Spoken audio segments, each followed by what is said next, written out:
और कभी लाइफ में किसी लड़की से हाथ नहीं मिलाया था, तो बहुत इच्छा थी। बॉम्बे में फिर जब आपने बिजनेस स्टार्ट किया, थोड़े पैसे कमाने लगे, तो आपने किसी लड़की से बात करी कभी? तो मेरा फर्स्ट मैंने हाथ मिलाया, वो एक केबल कॉरपोरेशन था, केबल, वहाँ मैं स्क्रैप सप्लाई कर रहा था। तो रिसेप्शन पे एक लड़की बैठी थी, तो उसने मुस्कुराया और उसने हाथ बढ़ाया, तो मैंने पहला हाथ उसी से मिलाया, वो भी मेरे जहन में है। मैं तो दंग रह गया। मैंने जो मूवी में देखा था वीटी स्टेशन के बाहर, वो सीन था, इतनी सुंदर सुंदर लड़कियां, तो वो देख के आदमी पागल हो जाए। तो हमने बाबूजी कहा कि भाई मेरे को घर में जाता हूँ तो मैं अकेला से रहता हूँ, मेरी शादी करनी है, आप मेरी शादी करा दो। आपकी तो शादी नहीं हुई है शायद, लेकिन वो साइड है, आप अपने काम में लगे रहो ना। तो ये हिंदुस्तान की लड़कियां जो हैं आज 10% भी काम में नहीं लगी हुई हैं, और वो अगर काम में लग जाएंगी, आज हमारी पर कैपिटल इनकम $2000 की है, देखते देखते वो $5000 की हो जाएगी। हम ना अपने आप को बहुत एक्सक्यूजेस देते हैं कि मैं छोटे शहर से आता हूँ, मेरे पास पैसे नहीं है, मुझे इंग्लिश नहीं आती, मैं कैसे एक बड़ी कंपनी बनाऊंगा, कैसे सक्सेसफुल बनूंगा। आज के हमारे गेस्ट ने फिगरिंग आउट पे जो आए हैं, उन्होंने इन सारी चीज़ों को रॉन्ग प्रूफ करके इंडिया की सबसे बड़ी नेचुरल रिसोर्सेज सेक्टर में कंपनी बना दी, जो कि आज बहुत ही ज़्यादा वर्ल्ड वाइड काम करती है, नॉट ओनली इन इंडिया। तो आज के गेस्ट हैं Anil Agarwal, the chairman of Vedanta. हमने उनसे बात करी कि वो कैसे बिहार से बॉम्बे आए, कैसे उनके पास कोई बैकग्राउंड नहीं था तो भी उन्होंने बहुत बड़ी बड़ी डील्स करी, कैसे उन्होंने लाखों करोड़ों की डील्स तक एक्सेस पाया, फिर बहुत सारे लाखों करोड़ों की डील उन्होंने गवा दी और उनसे क्या क्या उन्होंने सीखा। बोरिंग सेक्टर्स जैसे नेचुरल रिसोर्सेज एक्सप्लोरेशन, जो इतना ज़्यादा गवर्नमेंट कंट्रोल्ड होता है, जो इतना ज़्यादा हैवी प्लेयर से डोमिनेटेड होता है, उसमें कैसे एंटर करें, हमने इन सब के बारे में बात करी। हमने उनसे ये भी जाना कि जब वो फर्स्ट टाइम बॉम्बे आए थे, तब उन्होंने लोगों को झूठ बोल दिया था कि धीरू भाई अंबानी ना उनकी पार्टी में आ रहे हैं, और उसके बाद उन्हें उनका फर्स्ट लोन मिला था। तो क्या वो झूठ सच हुआ, नहीं हुआ, कैसे वो स्टोरी थी, कैसे उनको अपना फर्स्ट लोन मिला, और कैसे आप और मैं उनके लेसन से सीख के वर्ल्ड वाइड एक बहुत बड़ी कंपनी बना सकते हैं अपने अपने सेक्टर्स में। In today's episode we have covered all of that. और अगर आपको ये लगता है कि ये पॉडकास्ट बहुत लंबा है, तो जाके आप राज शमानी क्लिप्स चैनल को सब्सक्राइब करो। वहाँ पे ऐसी बहुत सारी छोटी छोटी क्लिप्स हैं जो बहुत कम टाइम में आपको एक बहुत ही इंपॉर्टेंट लीडर बनाने के लिए तैयार करेगी। अगर आप चाहते हो कि कल आप इंडिया में लीड करो और ग्लोबल लेवल पे आप सक्सेसफुल बनो, तो ये सारे लेसन्स बहुत इंपॉर्टेंट है जो आपको वो क्लिप्स चैनल पे भी देखने को मिल जाएंगे, अगर आपके पास ज़्यादा टाइम नहीं है तो। और अगर टाइम है तो प्लीज़ आई इंसिस्ट कि ये पूरा पॉडकास्ट देखो, क्योंकि बहुत सारी चीज़ सीखने को मिलेगी।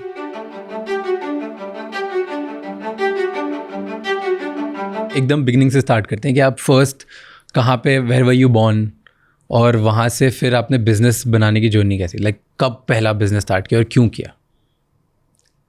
मेरे को लगता है जो हम लोग की इंडियन की हमारे में इनबॉर्न कुछ रहता है, वो आप ख्वाब देखने लगते हैं। तो मैं बिहार में मैंने कुछ देखा नहीं था, लेकिन जब मैं देखता था कि आरपी गोरका ने ये टेक ओवर कर लिया, मैं अंग्रेजी पेपर भी नहीं पढ़ पाता था, लेकिन फिर भी मैं देखता था और मेरे को लगता था इसने टेक ओवर कर लिया,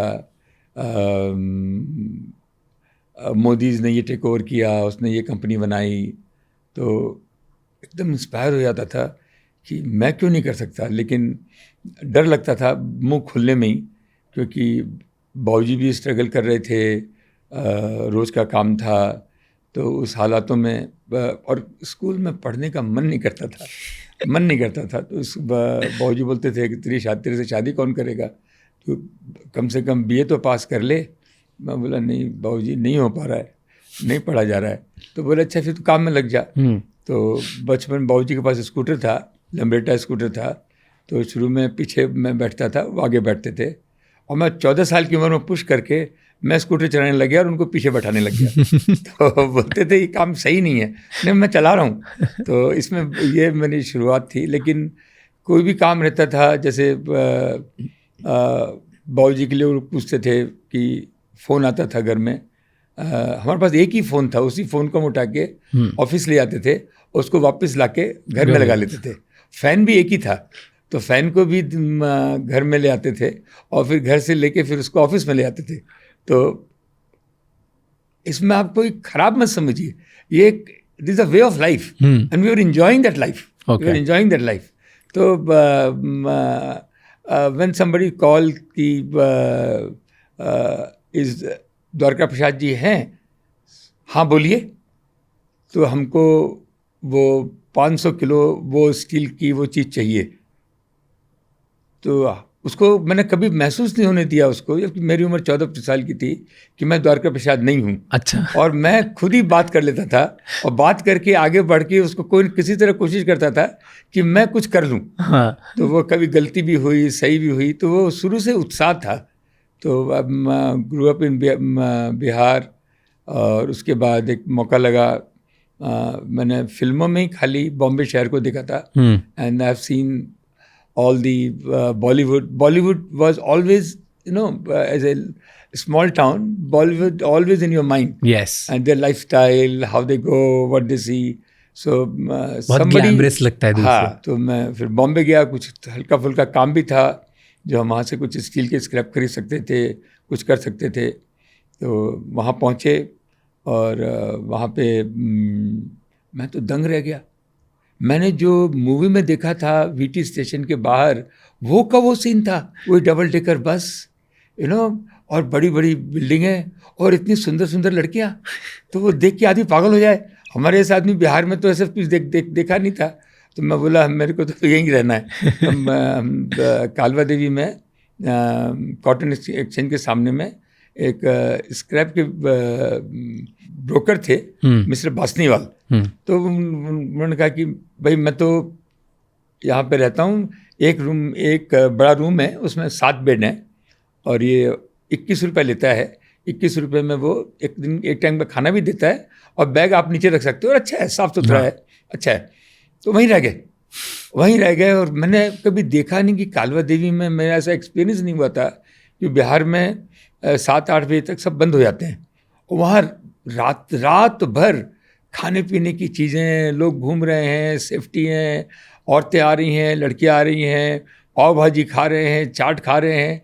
तो ये मेरे को जो इतना मज़ा आया, मेरे को लगा बम्बई छोड़ के और कहीं जाना नहीं है. तो ये सब शुरुआत की बातें थी. उसके बाद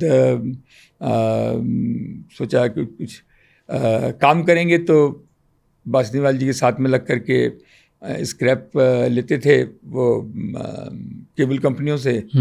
और उसके बाद उसको भट्टी में जो फर्नेस होती थी उनको सप्लाई करते थे. तो बाबूजी के पास पैसा भी था, बाबूजी से पैसा भी लिया, लेके उसमें फंडिंग करके काम चलाया.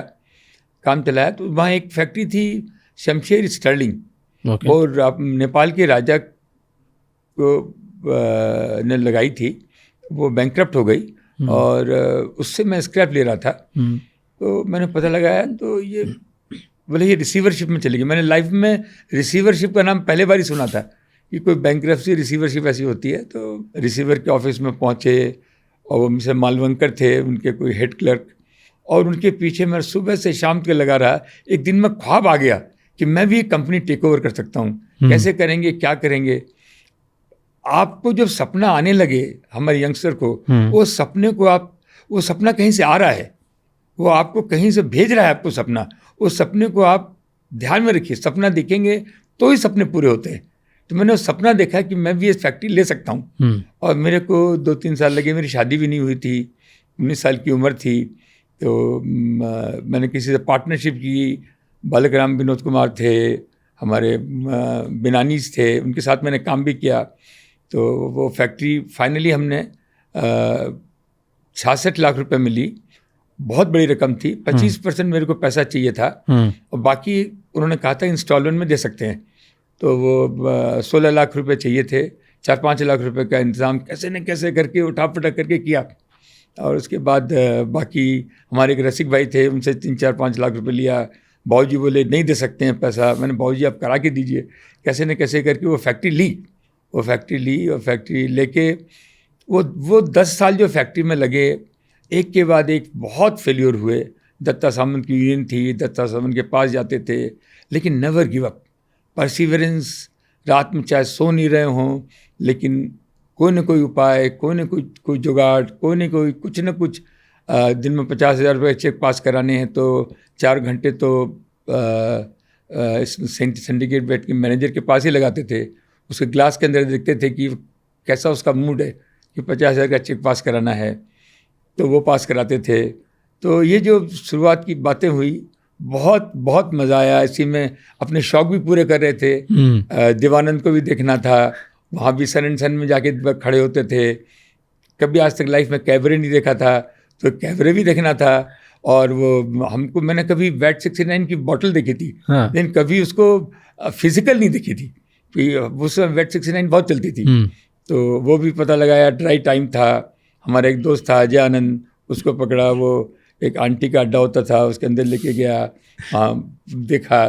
तो एक एक चेक लिस्ट हमारी पूरी होती जा रही थी। बहुत मज़ा आ रहा था, आते जा रहा था। तो ताज होटल में भी जाना था। ताज होटल में एक बार गया चाय पीने के लिए हमारे अजय आनंद के साथ में, फिर लगा हम यहाँ क्यों नहीं रुक सकते हैं, तो वहाँ तो नहीं रुके। फिर ओबरॉय में चेक इन करना नहीं आता था, क्योंकि अंग्रेजी बोलनी नहीं आती थी।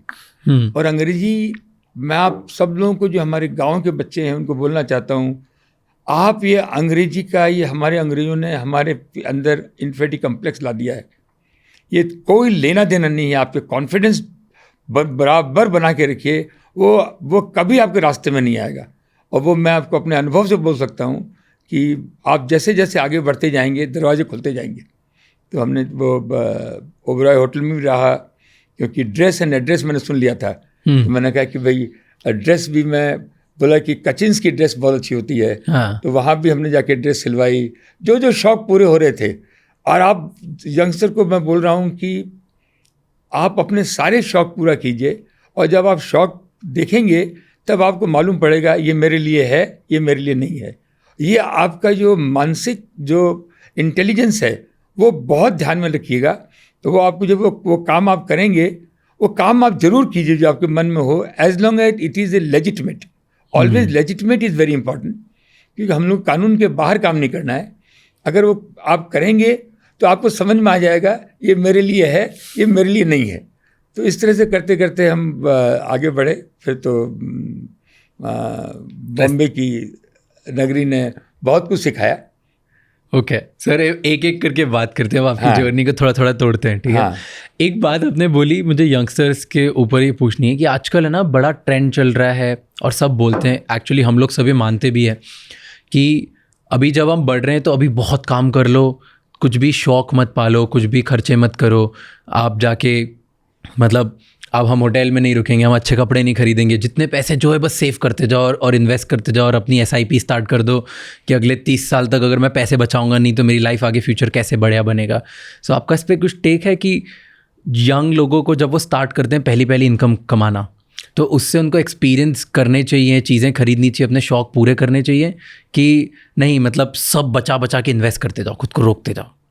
ये एक एक स्वभाव भी होता है, एक एक का स्वभाव भी होता है। बट लाइफ बहुत शॉर्ट है। जो आपका दिल करे कर लो, ये दोबारा फिर आने वाला नहीं है। कुछ कपड़े खरीदने हैं खरीद लो, कुछ शौक पूरे करने हैं कर लो। ये बैलेंस भी करना ज़रूरी है, पैसे बचाना भी ज़रूरी है, पैसे खर्च करना भी ज़रूरी है। शौक तो अपने को पूरे करने ही चाहिए मेरे हिसाब से। लेकिन फिर भी अगर किसी का स्वभाव कंजूस रहने का है तो वही बुरा नहीं है, वो उसका वो स्वभाव है। उसका वो स्वभाव है। हमारे बहुत बड़े बड़े पैसे वाले बच्चे होते थे, हमारे पास जो पैसे नहीं रहते थे, वो कभी पॉकेट में हाथ ही नहीं डालते थे। पॉकेट में हाथ ही नहीं डालते, उनकी आदत में ही नहीं था उनकी। तो वो उनका, मैं उनको बुरा नहीं मानता, वो उनका स्वभाव था। तो वो सबको, ये दोनों ही बातें ठीक हैं। तो इंडिविजुअल के ऊपर है आप कैसे करना चाहते हैं। ओके, एक चीज़ बताओ कि हर कोई ना ये सोचता है कि मैं बड़ा गेम कैसे खेलूँ, मैं बड़े पैसे कैसे कमाऊँ, मैं बड़ा सक्सेसफुल कैसे हो जाऊँ। क्योंकि जैसे आप बॉम्बे गए, ऐसे हज़ारों लाखों लोग बॉम्बे जाते होंगे, छोटे छोटे कहीं पे वो किसी रिश्तेदार का, किसी दोस्त से, किसी ना किसी का जुगाड़ करके काम स्टार्ट करते होंगे, राइट? बट हर कोई इतना सक्सेसफुल नहीं हो जाता जितने आप हो गए। मतलब क्या है ऐसा, आपको क्या लगता है 2-3 फैक्टर ऐसे क्या थे जो आपकी लाइफ में स्टैंड आउट कर गए, जो हर किसी को सीखना चाहिए और लाइफ में करना चाहिए? क्योंकि अगर बड़ा गेम खेलना है तो क्या सोच होती है उसके लिए? ये कोई ज़रूरी नहीं है कि खाली बिजनेस में ही सक्सेस कर रहे हैं। कोई आदमी फिल्म एक्टर बनना चाहता है, कोई आदमी आर्टिस्ट बनना चाहता है। आप ये जो पैसा आना तो बाय प्रोडक्ट है, लक्ष्मी बहुत ज़रूरी है, बट ये बाय प्रोडक्ट है, वो अपने आप आएगा, वो आपके पहले आ जाएगा, लेकिन उस पर आप ज़्यादा ध्यान दोगे, आप अपने पैशन पे ध्यान दो, आप अपने काम पे ध्यान दो, जो काम जो है वो एकाग्रचित होके आप उसमें लगे रहो। आपको फिल्म एक्टर बनना है, आपको डांसिंग सीखनी है, आपको टीचर बनना है, आपको प्रोफेसर बनना है, वो कोई बुरी बात नहीं है। सक्सेस खाली एक बिजनेस होने से ही होगा ये ज़रूरी नहीं है। सक्सेस तो is a state of mind. तो और दूसरी बात ये बहुत मेरे को अच्छी लगती है कि हर आदमी एक बिजनेसमैन बनना चाहता है, एंटरप्रेन्योर बनना चाहता है। आपको मौका मिले तो एक एंटरप्रेन्योर के साथ काम कीजिए हरदम। अगर जो आपकी संगत होगी उससे बहुत फर्क पड़ेगा। तो मेरे साथ 50 लोग कम से कम यंग लोग आए हैं और उसमें से 49 की तो मैं गारंटी लेता हूँ कि वो सक्सेसफुल हुए हैं। और मैं उनको बोलता हूँ कि मैं तो पढ़ा लिखा नहीं हूँ, मैं आपको प्रोजेक्ट नहीं दे सकता, कुछ मैं दे नहीं सकता, तो दे बिकम माई शेडो। आप मेरे को देखते रहो, उसमें से यही मत देखो कि मेरी कॉपी करनी है। कॉपी करना सबसे पहली बात है कि पहले कॉपी करो, उसके बाद उसको इम्प्रूव करो, क्योंकि आपका भी कुछ है, आपका भी कुछ है, उसमें वो डालो उसके अंदर। तो एंटरप्रेन्योर के साथ जिस भी एरिया में आप काम कर रहे हो, डे वन से खुद का ही काम स्टार्ट करना, खुद के ही जो पैशन है उसको स्टार्ट कर देना, इट इज़ वेरी इंपॉर्टेंट। आपको पैसा आधा भी देवे, लेकिन एक सही आदमी के साथ में आप लग गए और उसकी सेवा करना। Gratitude is very important in life. बहुत आजकल ये हो गया है कि ग्रैटिट्यूड लोग नहीं करते हैं, और हमारे हिंदुस्तान में ये तो सिखाया गया है। हमारे हमको क्या, आज अगर हमारे और अमेरिका में एक ही, मेरे को कोई फ़र्क नहीं लगता है। India is a place of entrepreneur, America is a place of entrepreneur. We have a largest democracy, they have a largest democracy. They are the people who take the risk. We also take the risk. हमारे में भी आग है, बहुत ज़्यादा आग है। वहाँ संस्कार लगता है मेरे थोड़े कम है। ये हमारा एडवांटेज है। हम अपने माता पिता की पैर छू के बाहर निकलते हैं, आप सोच नहीं सकते हैं उसका कितना बड़ा आशीर्वाद है। वो काम, क्योंकि काम तो कहीं ना कहीं दूसरा कोई करवा रहा है, आप तो एक निमित्त हो, आपको उसको कोई ध्यान रखना है। मैंने किया मैं छोड़ दो। लेकिन जो हमारे संस्कार हैं, संस्कार हमको बहुत आगे बढ़ाएगा। हमारे संस्कार हैं कि हम हमारी कम्युनिटी के लोगों के साथ हम चलते हैं, हम अपने देश के बारे में सोचते हैं। जो हमारे संस्कार हैं वो अमेरिका में थोड़े शायद कम हो सकते हैं। वो हमारा बहुत बड़ा एडवांटेज होने वाला है आने वाले दिनों में। तो ये चीज़ भी मैं लोगों को बोलता हूँ, यंगस्टर को, कि जैसे हमारे पास ये बच्चे आते हैं, वो रिगार्ड करते हैं, कोई पैर छूता है तो फौरन लोग बोलते हैं ये आपके घुटनों में दर्द है, कुछ देख रहा है। मैंने वो आशीर्वाद ले रहा है। हमको थोड़ा ख़राब भी लगता है, लेकिन फिर मैं बोलता हूँ ये हमारे संस्कार हैं, इससे कहीं ना कहीं फ़ायदा आपको होगा ही होगा। तो ये भी एक बहुत बड़ी चीज़ है जो हम काम आगे स्टार्ट करते हैं। और सबसे बढ़िया जो बात हो रही है, लड़कियां, हिंदुस्तान की लड़कियां एक अजब हैं, वो गजब हैं। तो ये हिंदुस्तान की लड़कियां जो हैं आज 10% भी काम में नहीं लगी हुई हैं, 5% भी काम में नहीं लगी हुई हैं। मेरा ख्वाब है कि सारी लड़कियां काम में लगें, और वो अगर काम में लग जाएंगी तो हमारी जो आज मैं हरदम बोलता हूँ कि आप देखते रहिए, आज हमारी पर कैपिटल इनकम $2,000 की है, देखते देखते वो $5,000 की हो जाएगी। तो ऐसा क्या है कि अमेरिका और इंडिया में क्या डिफरेंस है? आपको लगता है कि वहाँ के कस्टमर्स कैसे हैं, या वहाँ की सोच कैसी है? क्यों वो एक वर्ल्ड लीडर है और इंडिया अभी तक वर्ल्ड लीडर नहीं है? हम लोग जब गुलामी से निकले तो उस समय डेवलप करने के लिए मैन्युफैक्चरिंग बनाना था, ऑयल, स्टील, फर्टिलाइज़र, टेक्सटाइल। एक दो बड़े लोगों को छोड़कर, टाटा बिरला को छोड़कर और कोई था नहीं। तो गवर्नमेंट जो थी उस समय की, उन्होंने यही सोचा कि हम पब्लिक सेक्टर में सारा काम करेंगे। तो हिंदुस्तान का 80% बिजनेस वो पब्लिक सेक्टर में गवर्नमेंट ही करती थी, वो गवर्नमेंट ही करती थी। उसकी इंफ्रास्ट्रक्चर 200 कंपनियां बनी होंगी जो कि पब्लिक सेक्टर में हैं, और सारा काम पब्लिक सेक्टर, चाहे वो इंफ्रास्ट्रक्चर हो, वो चला। वो हमारी जो सरकार आज मोदी जी की सरकार है, उन्होंने इसको चेंज किया कि government has no business to be in business. Government should be a regulator. Government watch करे, उनका काम है कि टैक्स कलेक्ट करे, और टैक्स कलेक्ट करके उसको इंफ्रास्ट्रक्चर बनाना, एजुकेशन, मेडिकल, जो सुविधाएं लोगों को चाहिए वो प्रोवाइड करना। बिजनेस करना गवर्नमेंट का काम नहीं है। उस समय शायद ज़रूरी था। आज के दिन ये जो डिस्क्रिमिनेशन हुआ पब्लिक सेक्टर, प्राइवेट सेक्टर, और ये इतनी अफवाहें फैलाई गई कि अगर ये प्राइवेट सेक्टर में गवर्नमेंट की कंपनियां चली जाएंगी तो जॉब चले जाएंगे। हमने जितनी भी पब्लिक सेक्टर की कंपनियां ली, उसमें 5 गुना ज़्यादा एम्प्लॉयमेंट हुआ, 50 गुना टैक्स ज़्यादा मिला। कोई भी एरिया में ऐसा नहीं कह सकते हैं जिसमें कि तरक्की नहीं हुई।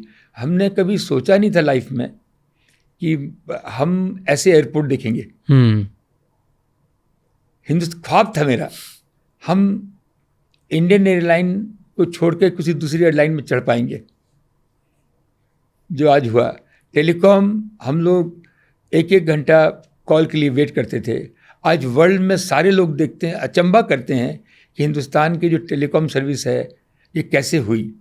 आप आईपीएल देख लो, ये 95 जो आईपीएल जिस दिन से प्राइवेट हुआ, हमको याद है जब हम बचपन में देखते थे, हमारे प्लेयर जब फॉरेन से मेडल जीत के आते थे क्रिकेट का, वो घर में आके उनके पास पैसा नहीं था, वो माला ही माला पहने रहते थे। आज ये 22-23 साल के लड़के, आप देखिए क्या हो रहा है। तो जैसे जैसे आप ये पब्लिक डोमेन, गवर्नमेंट बाहर निकलती जाएगी, और ये हमारे गवर्नमेंट का माइंड एकदम क्लियर है कि ऐसा करना है।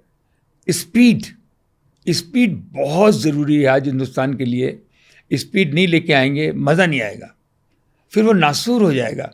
ऐसा ये आइडिया कैसे आता है? मतलब बहुत लोग, कौन सोचता है ऐसा कि मैं गवर्नमेंट के बिजनेसेस लेके पब्लिक से प्राइवेट करके उनको बड़ा करता हूँ, मैं जिंक में जाता हूँ, मैं एल्यूमिनियम में जाता हूँ, मैं ऐसी कमोडिटीज़ में जाता हूँ जो शायद 90% लोग तो सोचेंगे भी कि नहीं ऐसे बिजनेस करने हैं, इनको बोरिंग बिजनेसेस जैसे बोला जाता है। तो ऐसा क्या फैसिनेशन था आपका कि मैं ऐसे ही बिजनेसेस करूँगा, और बैक टू बैक आपने उसमें पूरा कॉन्ग्लोमरेट बनाया? कोई स्ट्रैटेजी थी इसके पीछे कि क्या रीज़न था? हमारे दिमाग में भर दिया गया कि माइनिंग बुरी चीज़ है, इससे अच्छी चीज़ कुछ हो ही नहीं सकती है, क्योंकि हमें सब कुछ हमारी धरती माँ से ही मिलता है। उसको हम जैसे गाय से दूध दूते हैं, वही चीज़ है। लेकिन गाय को हम अच्छी तरह से देखें, उसको अच्छी देखभाल करें, उसको गाय को माता माने, वैसे ही ज़मीन को भी हम अपनी धरती माँ बोलें, और उसको अच्छी तरह से सस्टेनेबल वे से हम करें, तो वो भी बहुत खुश होगी, हम भी बहुत खुश होंगे, और हमारा इंपोर्ट रुकेगा, और हम सक्षम हो जाएंगे, और उससे हज़ारों इंडस्ट्रियाँ लगेंगी। चाहे आप यूरेनियम देख लो, चाहे आप लिथियम देख लो, बिलो द ग्राउंड, ये सारे बिलो द ग्राउंड ही हैं। ऑयल हमारे यहाँ भरा हुआ है। आज हमारे यूथ जो हैं वो एक्सप्लोरेशन की पॉलिसी इतनी सिंपल कर देनी चाहिए। हमारे प्रधानमंत्री जी ने कहा कि we are not revenue minded, we are production minded.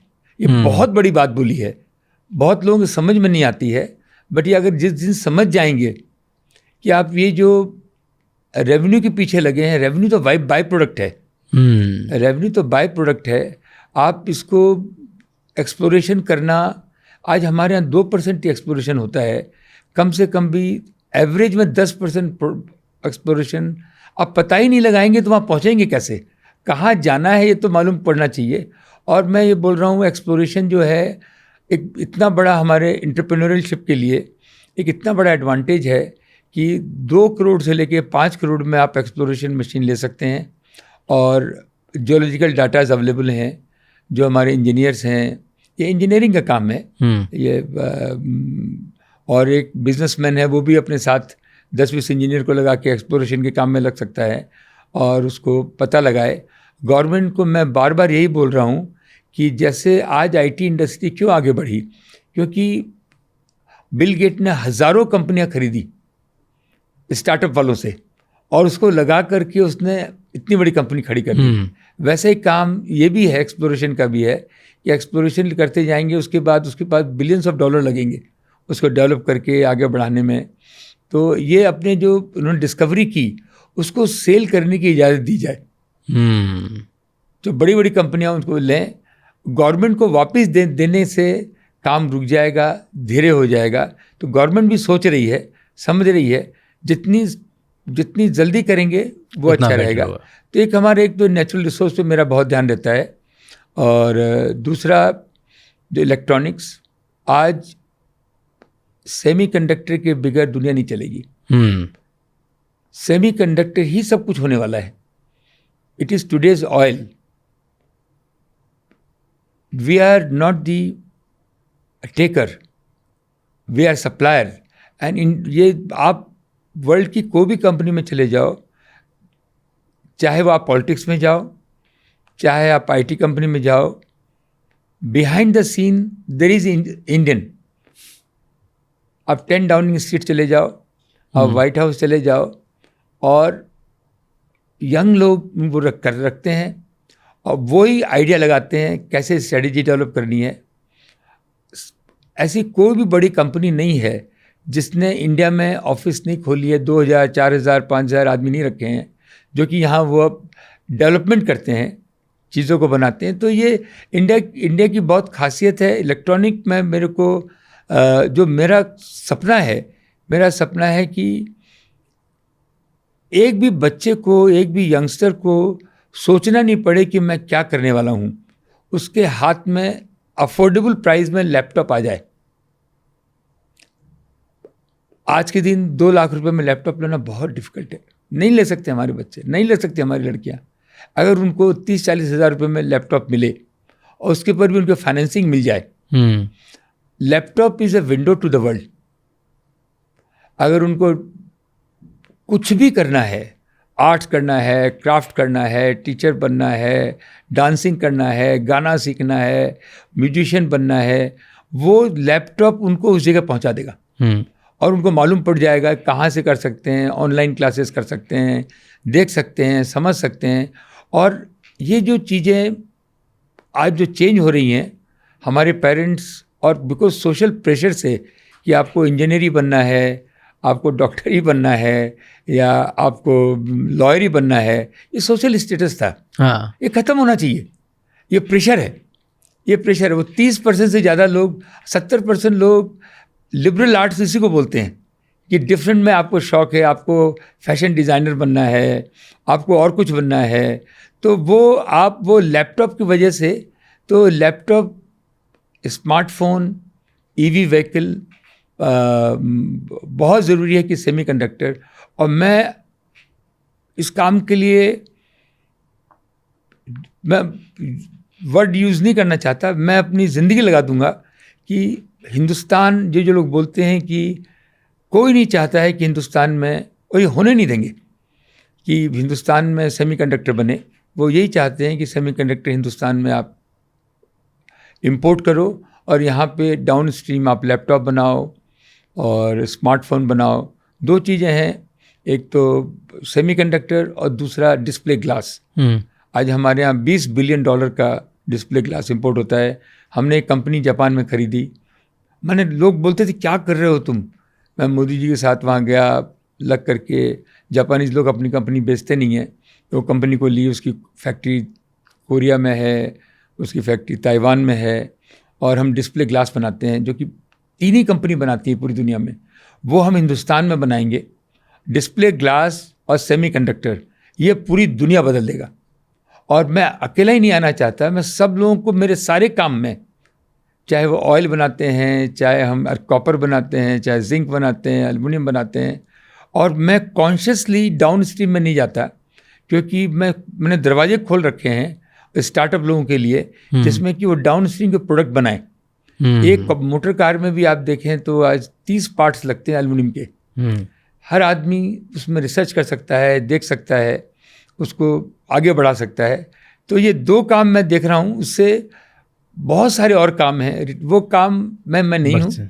और मैं फोकस रखना चाहता हूँ कि 2 काम में मैं सीमित रहूँ। 2 काम में मैं सीमित रहूँ, एक तो नेचुरल रिसोर्स एंड दूसरा इलेक्ट्रॉनिक में, जिसमें कि ये 2 चीज़ें मेरे देश को मदद करेंगी डेवलप कंट्री बनने में। सो तो अभी वर्ल्ड लीडर सेमीकंडक्टर में कौन है? Taiwan, China? ताइवान ही है, और ताइवान को अमेरिका भी लेना चाहता है, ताइवान को चाइना भी लेना चाहता है। तो ये सब झगड़े चल रहे हैं। वो बोलते हैं कि 2 बंदरों के झगड़े में तीसरा आदमी बाहर निकल जाएगा, तो हम हिंदुस्तानी लोग कहीं ना कहीं निकलेंगे। पर ऐसे आपने बोला कि जैसे ये लोग बहुत वर्ल्ड दुनिया चाहती है कि सेमीकंडक्टर्स हम बनाए नहीं, हमारे इधर बने नहीं, हम हमेशा इम्पोर्ट ही करते रहें, तो कौन चाहता है? ये चाइना चाहता है, ये अमेरिका चाहता है कि हम लोग नहीं बनाए?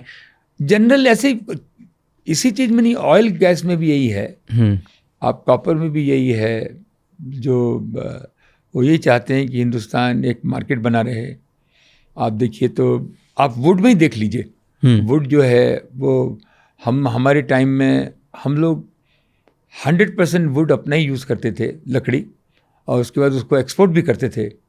आज 100% लकड़ी हम इंपोर्ट करते हैं, और इतनी टेक्नोलॉजी आ गई है जिसमें कि 4 साल में 3 साल में लकड़ी जो आप बीज से पेड़ बनाएं और उसको आप काट करके बेच सकते हैं, उसके बदले में 5 और पेड़ लगा सकते हैं। लेकिन हमारे दिमागों में इतना भर दिया गया है इसको कि पेड़ काटना, हर चीज़ की एक व्यवस्था होती है, उस व्यवस्था के अंदर आप काम करेंगे और ये सब चीज़ खुलने वाली है। आज जैसे शिपिंग है, हमारे यहाँ हम लोग का कम से कम 60% शिपिंग, जो हम इंडियन शिप रहते थे, आज 98% शिप जो हैं फॉरेन के हो गए। मेरा दिल दुखता है। हमारे एंटरप्रेन्योर हैं, शिपिंग एक ऐसी चीज़ है जहाँ पे कि 95% फाइनेंसिंग मिलती है। तो इतनी पूरी दुनिया में इतनी अपॉर्चुनिटी नहीं है जो आज हिंदुस्तान में है, और इतने यंगस्टर नहीं हैं।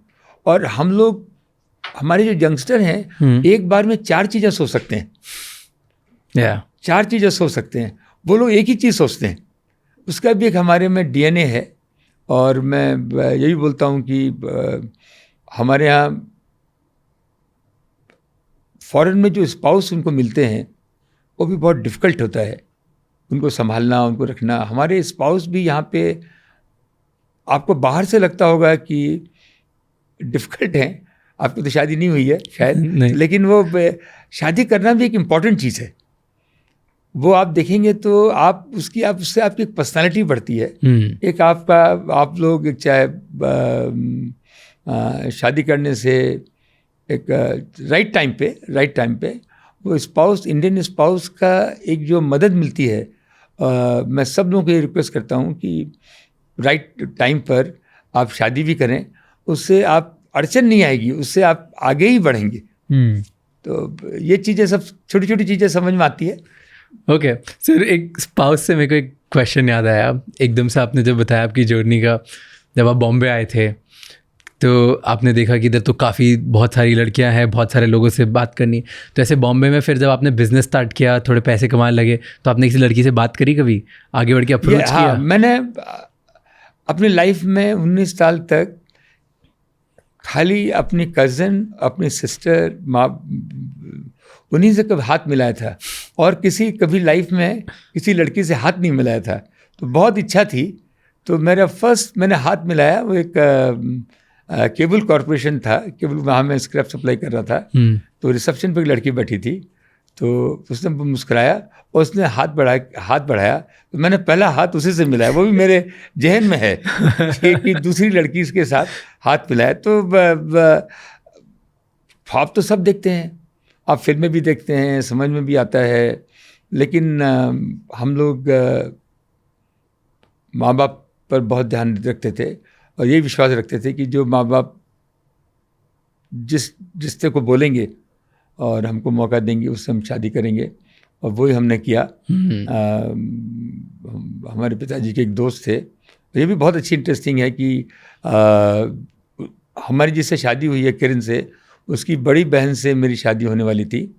और जब मैं बॉम्बे चला गया, वो बेचारे बहुत सिंपल लोग थे, उनको लगा बॉम्बे गया है तो पता नहीं वो कुछ स्मगलिंग का काम तो नहीं कर रहा है, या क्या हो रहा है, क्या कर रहा होगा, ड्रंकर तो नहीं बन गया, क्या वहाँ हो रहा होगा, तो थोड़े घबरा गए। उन्होंने उस लड़की की शादी दूसरी जगह कर दी। जब मैं सगाई कर दी, जब मैं आया तो मैं बोला ये तो क्या बड़ा गजब हो गया। तो हमने बाबूजी कहा कि भाई मेरे को घर में जाता हूँ तो मैं अकेला से रहता हूँ, मेरी शादी करनी है। तो बाबूजी ने बात की, फिर वो सगाई हो गई। आपने बोला बिहार से हो, ठीक है, वहाँ पे तो बिहार तब कैसा था और अब कैसा है, क्या डिफरेंस है आपको, क्या सबसे बड़ा डिफरेंस है? हमारे मैथिली लोग बहुत ब्रिलियंट होते हैं, उनका माइंड बहुत अच्छा होता है। तो बिहार, यूपी आप देख लीजिए, ये सारा एक ही एरिया है, ये सारा एक ही एरिया है। बहुत दुर्भाग्य है कि वो पेस से नहीं आगे बढ़ पाए। आज के दिन डेवलप हो रहा है, होगा। हमारी बहुत इच्छा है कि मेरा भी ऋण है कि मैं वहाँ का उनका दाना पानी लिया है तो उसको मैं कैसे चुकाऊं। लेकिन मेरे शेयर होल्डर हैं, मेरे को भी वाइबिलिटी देखनी पड़ती है। लेकिन आने वाले दिनों में अगर झारखंड और बिहार कुछ अलायंस दोनों में हो जाए और ट्रांसपोर्ट का जरिया, हमारी गंगा जी बहती हैं जो कि समुद्र में जाके मिलती हैं, अगर वो एक पूरा दायरा बन जाए तो बिहार से बढ़िया जगह मैन्युफैक्चरिंग की नहीं हो सकती है, क्योंकि सबसे चीपेस्ट लेबर हैं, शांति प्रिय लोग हैं, ज़मीन बहुत अवेलेबल है। तो आने वाले दिनों में, और कंजम्पशन बहुत अच्छा है, 13 करोड़ लोग रहते हैं। आज आप दूसरे स्टेटों में देखें तो ऑन एवरेज यूपी छोड़कर आई थिंक 13-14 करोड़ लोग रहना बिहार में ही हैं। तो ये हमारा स्वभाव है, नहीं तो ये केस करना, झगड़ा करना, ये हम लोगों के स्वभाव में नहीं है। तो बिहार डेफिनेटली, मैं बहुत बुलिश हूँ बिहार पे। और आप देखेंगे तो सिलिकॉन वैली में कम से कम जितने भी आईटी इंजीनियर हैं ज़्यादातर वो बिहार से हैं। हमारे जितने डॉक्टर्स हैं दुनिया में, वो इंडियन डॉक्टर्स जितने हैं उनमें मेजॉरिटी हमारे बिहार से है।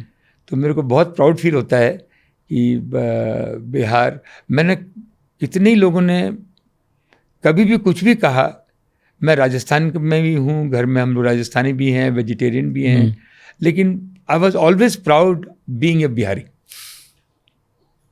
सर, तो एक रीज़न ऐसे मूवीज़ में दिखाते हैं या कंटेंट दिखाते हैं, क्योंकि जैसे मैं बिहार नहीं गया तो हमने अभी तक सिर्फ स्टोरीज सुनी है, न्यूज़ में देखा है या मूवीज़ देखी है, तो एक बहुत बड़ा रीज़न दिखाते हैं कि वहाँ पे काफ़ी गैंग वॉर्स होते हैं, बहुत सारी चीज़ें ऐसी होती हैं कि वहाँ पे क्राइम सीन बहुत ज़्यादा एक्टिव है, वहाँ पे बहुत ज़्यादा मतलब धमकाते हैं, डराते हैं, गैंग बना देते हैं।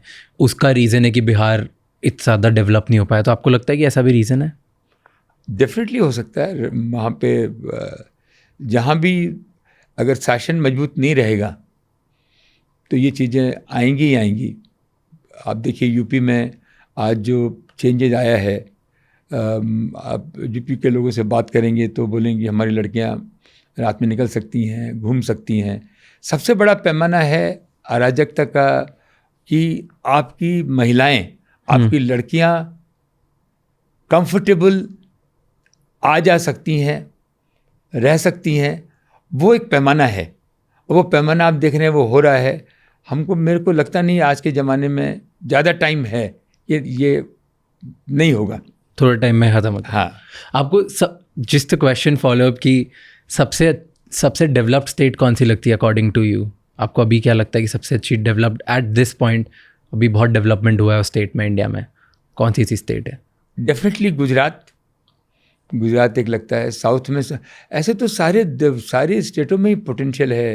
आप कर्नाटका देखें, आप तमिलनाडु देखें, गुजरात देखें, Maharashtra is a natural place, is all about the Number one is a government. Ease of doing business and giving the respect to the entrepreneur is a very, very important. तो ये इंडिया तो नेचुरल प्लेस है. हम देखते हैं Canada में, पूरी दुनिया में. मेरी लड़की का जन्म अमेरिका में हुआ. मैं तो बहुत धक्के खाए. मेरे को किसी ने कह दिया था उस टाइम में कि अगर आपके फैमिली में अगर अमेरिकन पासपोर्ट होगा तो आप पैसे वाले हो जाओगे. तो मेरे दिमाग में बैठ गई. मैंने अपने बीवी को और मेरे बेटा था उसको लेकर मैं अमेरिका चला गया और वहाँ शी बिकम मैं प्रेग्नेंट देयर. वहाँ पे बेटी हो गई. 2-3 साल हम लोग रहे. तो हमने कहीं भी हम तो एंटरप्रेन्योर हैं. आप देखेंगे तो एक जीता जागता उदाहरण स्टार्टअप जो हम लोग आज बात कर रहे हैं, मैं तो जीता जाता उदाहरण हूँ. फेल होता चला गया.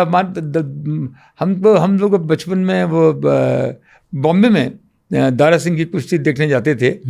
तो इतनी वो दारा सिंह मार खाता था. हम लोग स्टेडियम से निकल रहे थे, अब तो गया, लेकिन जो मार खाने के बाद वो उठ के मारता था. ये एंटरप्रेन्योर का हाल तैयारी रहनी चाहिए. उसकी तैयारी रहनी चाहिए कि वो 2-4 जब तक, क्योंकि ईश्वर ने आपको बना के भेजा है बड़ा बनाने के लिए. बड़ा उसी को बनाता है जो कि मार खाने के लिए तैयार रहता है. उसके लिए वो आपकी परीक्षा लेता है. वो आपकी परीक्षा लेता है कि ये मार कितनी खा सकता है. जो एक बार में मार खाया, उलट गया, भाग गया, उसको बोलता भी ठीक है तुम कहीं काम वाम कर लो, अपने रोजी रोटी चलाओ. लेकिन जो मार खा के उठता जा रहा है, मार खा के उठता जा रहा है, उसको अपने आप पर विश्वास है, उसको सपना देख रहा है, उसको आगे बढ़ना है. जिद्दी नहीं है. जिद्दी होना गलत बात है, लेकिन डिटर्मिनेशन अलग चीज़ होती है. अगर वो तैयार है तो ईश्वर भी समझता है कि ये एंटरप्रेन्योर है. इसको फिर वो आगे आके वो हरदम बोलता है कि पहला पैर मैं नहीं बढ़ाऊंगा. पहला पैर तो तुमको बढ़ाना पड़ेगा. अगर मैं दूसरा पैर नहीं बढ़ाऊं तो मेरे को बताना. दूसरा पैर वो 1 सेकंड भी नहीं लगाता है, लेकिन पहला पैर तो आपको बढ़ाना पड़ेगा. वो एंटरप्रेन्योर है. कौन सी 3 चीज़ें सीखनी चाहिए एंटरप्रेन्योर को बिजनेस के बारे में, या अपने जो वो काम कर रहे हैं उसमें ऐसी क्या क्या चीज़ें घुस के काम करना चाहिए जो उसको सक्सेसफुल बनाती है? क्या वो अकाउंटिंग है, क्या वो मार्केटिंग है, क्या वो बोलना, प्रेजेंटेशन है, पर्सनालिटी है? क्या चीज़ें हैं वो ऐसी 3 जो आपको लगता है सबसे ज़्यादा इंपॉर्टेंट है? नंबर 1 कि वो अंदर अपने झांक के देखे कि वो किस काम में उसको मज़ा आएगा. ओके. 2-3 चीज़ के लिए आदमी काम करता है. मैंने कहीं सुना कि वो एक तो इज्जत के लिए काम करता है, एक पैसे के लिए काम करता है, और एक मज़े के लिए काम करता है. सबसे पहले उसको देखना चाहिए मज़ा मेरे को किस चीज़ में आ रहा है. सबसे पहले तो रोजी रोटी चाहिए, उसके लिए कुछ भी करेंगे. वो तब 2 पेट की 2 समय का पैसा खाने के लिए तो चाहिए ही, लेकिन उसके बाद मज़ा आना चाहिए. तो वो अंदर अपने गरेबान में झांक के देखे कि मेरे को मज़ा किस में आ रहा है. मेरा एक बहुत दोस्त का एक लड़का है, इतना पढ़ा लिखा, इतने बड़े बैंक में उसको काम मिला, उसका दिल नहीं लगता था. उसको कॉमेडियन बनना था. उसने 5 साल बैंक में मॉर्गन स्टैनली में काम किया, यहाँ वहाँ करके. फिर बोला कि मेरे को नहीं जम रहा है. घर वालों ने मारा पीटा, बीबी बोली मैं छोड़ के चली जाऊँगी, क्या होगा. वो बोला मेरा दिल नहीं लग रहा है. और आज के दिन मोस्ट सक्सेसफुल कॉमेडियन हो गया, क्योंकि उसका दिल उसी में लगा हुआ था. तो आप ये बिजनेस ये करना भी बहुत ज़रूरी है, क्योंकि उससे पैसा आता है. जो भी आप करना चाहें, इस perseverance, no never give up attitude, never give up, there is no question. लगे रहो. हाँ, लगे रहो. कोई सवाल नहीं है. और उसके बाद अभय. कि हम लोग fearless. You have to remain fearless, and then never be arrogant. That will save you. The moment you are humble, one side is your fearless. Fearless make you grow, move forward. You'll do extra. You will go, and that's how it comes. And there will, when you move forward, nature attack you. What save you? Your humbleness. And at that time you become arrogance. Problem आ जाएगी. तो ये 3-4 बातें हैं जो entrepreneur. ये भाग्य तो ठीक है, भाग अपने हाथ से लिखिए, अपने हाथ से भाग लिखिए. ये आप ये पूरा विश्वास रखिए, ऊपर वाला आपके साथ लगा हुआ है, वो आपको देख रहा है, आपकी लगन देख रहा है, आपका फोकस देख रहा है, और वो आप करेंगे तो देयर इज नो क्वेश्चन कि you will not be successful.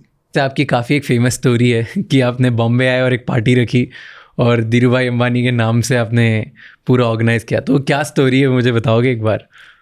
नहीं, ये भी एंटरप्रेन्योर है ना, ये एंटरप्रेन्योर है। एंटरप्रेन्योर मेरे को सभी को मालूम है कि 50 लाख रुपए के लोन लेना था सिंडिकेट बैंक से। वो तो हमारे नीचे वाले उन्होंने कहा कि चेयरमैन जो है उनके पावर में है, वो ही कराएंगे।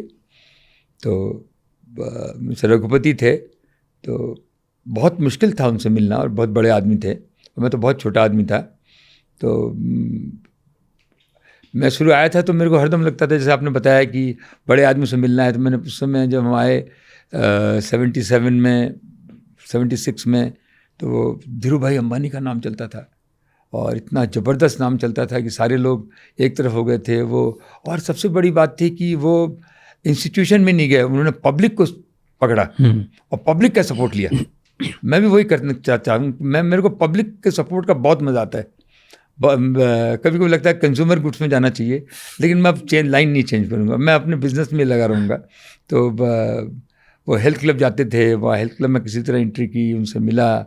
हम बोले बिहार के थे तो बिहारी जोक भी सुनाते थे, तो खुश हो गए। फिर उनको बोला कि रघुपति जी को बोला कि शाम को कॉकटेल रखा है, आप आइए। तो उन्होंने कहा कि नहीं कोई सवाल नहीं है। मैंने कहा धीरू भाई आ रहे हैं, तो बोल दिया। तो वो तो इतना एक्साइटेड हो गया कि बोला मैं आ रहा हूँ। और फिर अब धीरू भाई कैसे बुलाएं धीरू भाई को। तो एक एंटरप्रेन्योर चांस लेता है, एंटरप्रेन्योर चांस लेता है। तो लिफ्ट में घुसे रहे, तो मैं भी घुसा। तो बोले क्या बिहारी? तो मैं धीरू भाई वो कल छोटी कॉकटेल पार्टी कर दी है मैंने, धीरू भाई से 50 लाख रुपए सिंडिकेट बैंक से लेने हैं।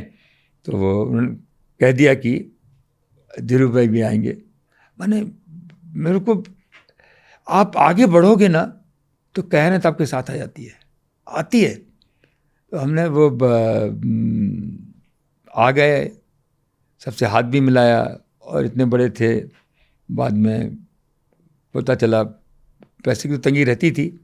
ही पिकअप द बिल, और ही पिकअप द बिल, उसका बिल का पेमेंट भी किया। तो ये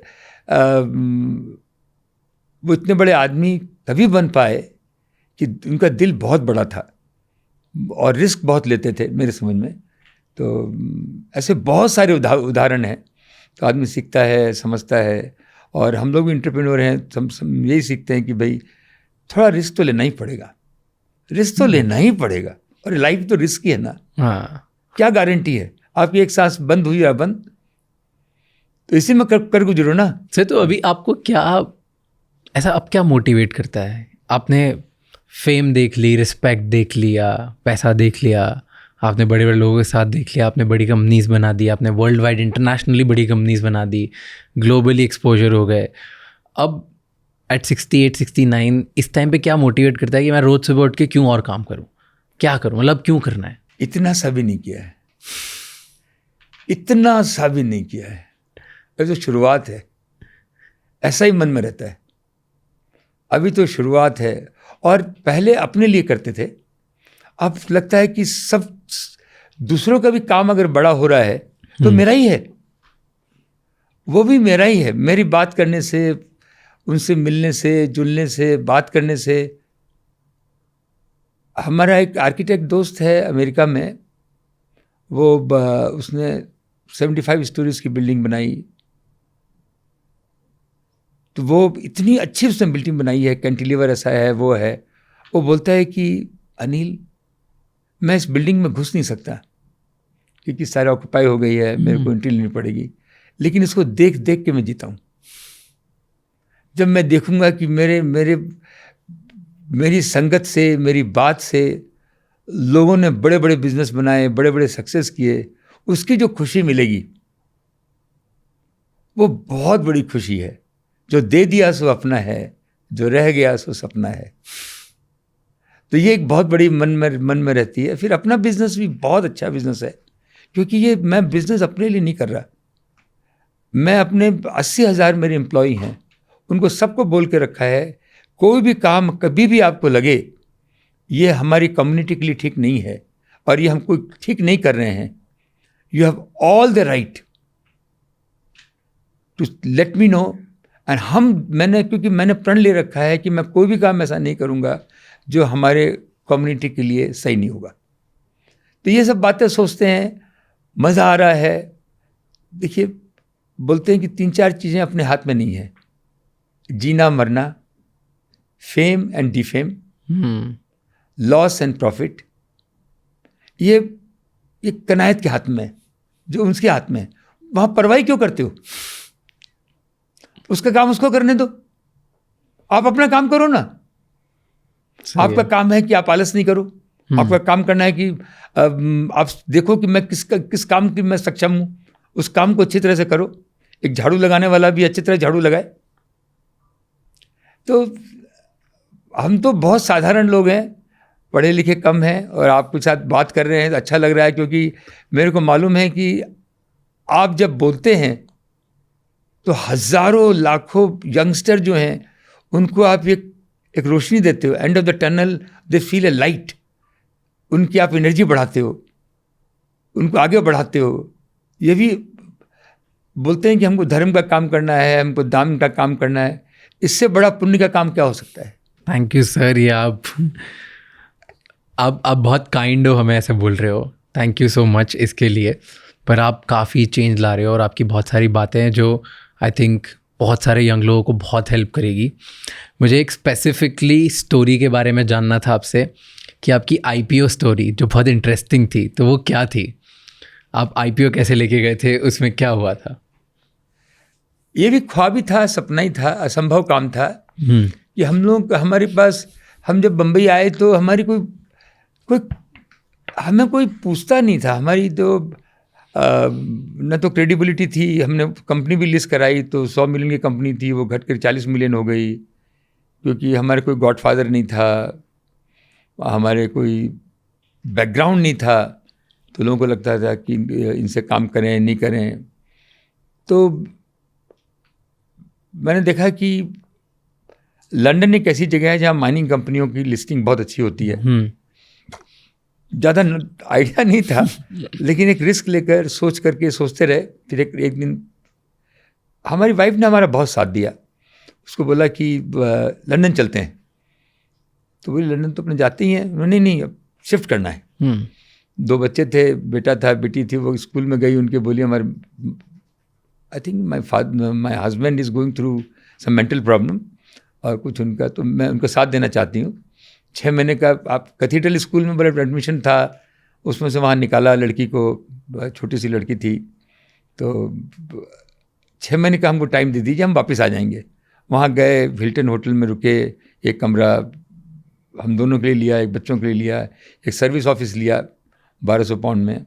हमारे यहाँ इंडिया में काम चल रहा था उससे और एक ही इच्छा थी कि लंदन स्टॉक एक्सचेंज में लिस्ट करना है।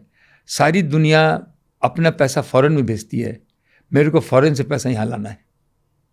ये भी एक ख्वाब था। और मैं वहाँ पर रहा 3 साल, कुछ पता नहीं था। अकाउंटेंट से मिला, कभी लॉयर से मिला, बैंकर से मिला। हमारी बीवी खाना बनाने में बहुत एक्सपर्ट है, वो दिन में खाना बनाती थी। और मैंने ये सुना था कि किसी का दिल जीतना है तो पेट के थ्रू जीतना चाहिए। तो बीवी दिन में खाना बनाती थी, सारे लोग आते थे, और उनको ये नहीं था कि हमारे लिए कोई मीटिंग करने आ रहे हैं, खाना इतना अच्छा मिलता है इसके लिए आते थे। इसी चक्कर में मेरा काम आगे बढ़ता चला गया। कट शॉर्ट, हमने वो यहाँ से कंपनी को डीलिस्ट कराया, और वो 40-50 मिलियन की कंपनी थी, उसको डीलिस्ट करा करके वहाँ उसी कंपनी को लिस्ट कराया $2 बिलियन। और $2 बिलियन के बाद में वर्ल्ड में एक ही चीज़ होती है, FTSE 100 कंपनी, जो 100 कंपनी बेस्ट कंपनी होती है। और वो हमारी FTSE 100 कंपनी बनी। हमने $35 बिलियन वहाँ रेस किए। और रेस करके अगर आप फिर वो बोलते हैं आपकी गलती क्या रही, मेरे को लगता है गलती तो कुछ रही नहीं, क्योंकि इंडिया तैयार नहीं था। इंडिया में तैयारी नहीं थी रिकॉग्निशन करने की, इतने बड़े बड़े इन्वेस्टमेंट लेने की। हमने एल्युमिनियम की फैक्ट्री लगाई, क्योंकि मैं बचपन में बाबूजी के साथ रेणुकूट जाता था एल्युमिनियम खरीदने के लिए। शेयर टैक्सी में, और एक ही ख्वाब रहता था कभी इस टैक्सी में हम दोनों खाली बैठ के जाएंगे। तो वो फैक्ट्री देखा तो हरदम लगता था ऐसी फैक्ट्री हमको भी लगानी है, तो वही फैक्ट्री लगा रहे थे। तो 35 बिलियन यहाँ लगाए और लिस्ट हुई।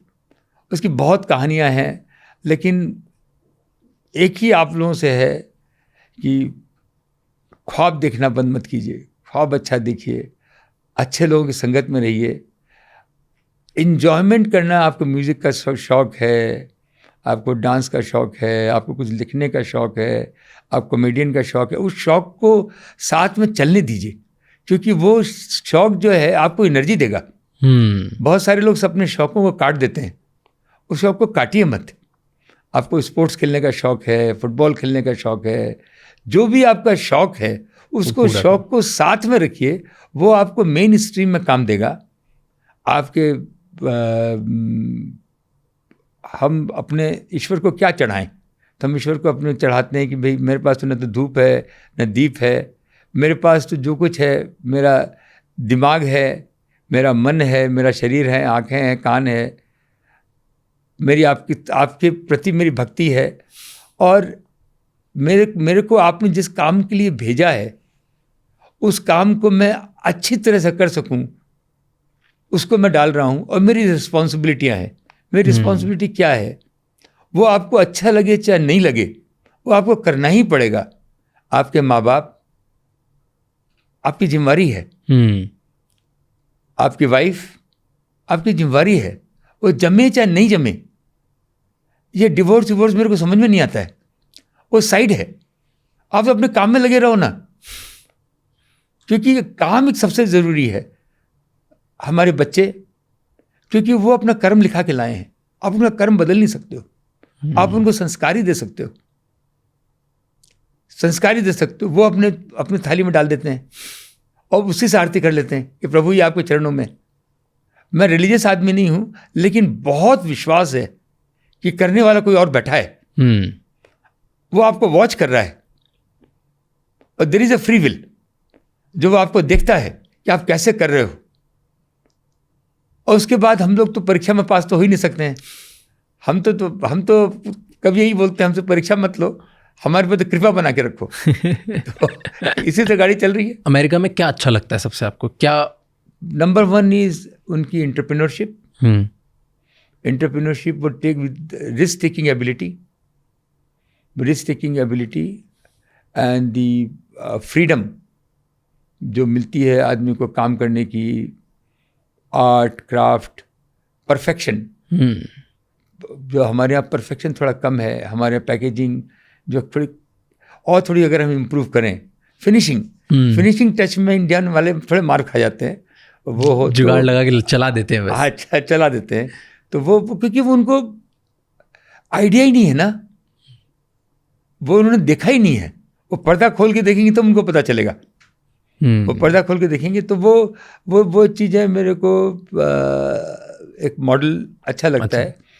मेरे हिसाब से अमेरिका ऊपर नीचे हो रहा है, हम ऊपर ही ऊपर जाएंगे। Thank you so much sir, all the best. आप ये बिल्कुल करो, और जिस दिन आप हार्वर्ड से बेटर यूनिवर्सिटी बनाओ, उसमें प्लीज़ हमें बुलाओ, हम टीचर बनेंगे। बहुत अच्छा है, ये आपका कमिटमेंट ले लिया मैंने। आपके नाम से देखेंगे हमारे यहाँ लाइन लग जाएगी लोगों को एडमिशन लेने के लिए। नहीं, बट बिल्कुल ऐसा कुछ बनेगा। मैं चाहूँगा कि मैं पार्ट बनूँ और किसी तरह से कंट्रीब्यूट करूँ, और मे बी लोगों को ये जो स्किल है लिबरल आर्ट्स जैसे आप मानते हो, मुझे लगता है ये अपने आप को एक्सप्रेस करना और सोशल मीडिया पे बढ़ाना, बताना अपनी बातें एक बहुत बड़ा आर्ट है।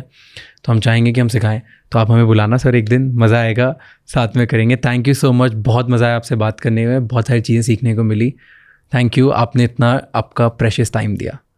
बहुत अच्छा लगा, और आप मेरे को बहुत मज़ा आया आपसे मिलने के लिए। I wish you very very best. आप ऐसे ही करते रहिए, और मैं आपके लिए कुछ भी कर सकूं, आप बिना hesitation you can call me and I am giving you my commitment, I will be there. Thank you so much, sir. Thank you. It means a lot. On this note, I'll take your number. Thank you. Thank you so much. आपने ये podcast and तक देखा। Please हमें comments में बताओ कि हम क्या इम्प्रूव कर सकते हैं, कैसे हमारे पॉडकास्ट को नेक्स्ट लेवल पे ले जा सकते हैं, और कौन कौन से गेस्ट हैं जो आप देखना चाहते हो हम अगली बार उनको लेके आए और उनसे क्वेश्चंस पूछें और उनसे समझने की कोशिश करें कि कैसे एक इम्पॉर्टेंट लीडर बना जाता है अपनी इंडस्ट्री में, अपनी कंट्री में। Please like, share, subscribe and share it with at least one person. किसी एक इंसान के साथ शेयर करो जिसको इस कॉन्वर्जेशन से वैल्यू मिलेगी, क्योंकि एक कॉन्वर्जेशन आपको बहुत आइडियाज़ दे सकता है, और उन बहुत सारे आइडियाज़ में से अगर एक आइडिया पे भी आपने अपनी जर्नी स्टार्ट कर दी तो it can be life changing for you, for us and for this country. Please share it with at least one person who may need it. Until the next episode, keep figuring out.